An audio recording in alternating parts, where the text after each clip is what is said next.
بسم اللہ الرحمن الرحیم۔ السلام علیکم ناظرین، میں آپ کو سب سے پہلے اپنے اس چینل جس کا نام ہے پاکستان کے بنیادی قوانین اردو زبان میں خوش آمدید کہتا ہوں، ویلکم کرتا ہوں آپ کو۔ ناظرین، آج اس ویڈیو میں ہم جانیں گے کہ کیا ضمانتی ملزم بیرون ملک جا سکتے ہیں؟ تو چلتے ہیں۔ ناظرین، اس کا جواب ہے جی ہاں۔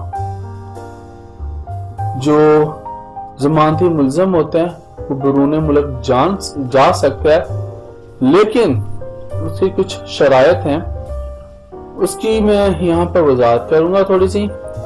ناظرین، کسی بھی شخص کا نام ایک ایگزٹ کنٹرول لسٹ میں شامل نہیں ہے، یعنی کہ اگر کسی بھی شخص کا نام جس کی ضمانت ہوئی ہے اس کا نام جو ہے اس میں ایگزٹ کنٹرول لسٹ میں شامل نہیں ہے تو وہ بیرون ملک جا سکتا ہے۔ اگر عدالت مناسب خیال کرے تو وہ ایسے ملزم کا نام ایگزٹ کنٹرول لسٹ میں شامل کرنے کی ہدایت دے سکتی ہے۔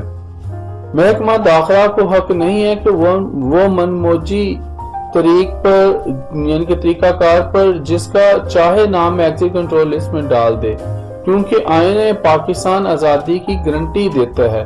ہر شخص قانون جو پاکستان کا 1973 کا ہے اس کے تحت آزاد ہے، تو عدالت سے اجازت ملے گی تو اس کا نام ECL میں ایگزٹ کنٹرول لسٹ میں شامل کیا جائے گا۔ اچھا ناظرین، اب تک کے لیے اتنا ہی، انشاءاللہ اگلی ویڈیوز میں ملیں گے۔ اجازت دیجیے، اللہ حافظ۔